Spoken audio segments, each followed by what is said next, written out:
तुम्ही medical college आणलं नाही, तुम्हाला बाध्य केलंय।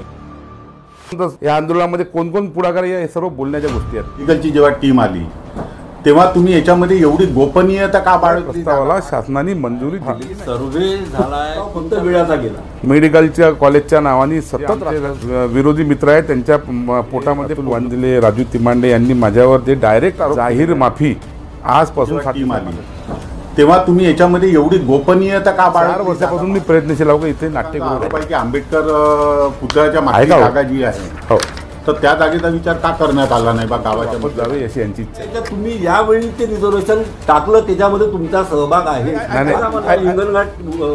हिंगणघाट मध्ये जागा उपलब्ध नाही। हिंगणघाट आहे, 100 घाट का एक घाट हिंगणघाट। या घाटचं मेडिकल कॉलेज सुद्धा भव्य दिव्य आणि सुंदर होणार आहे।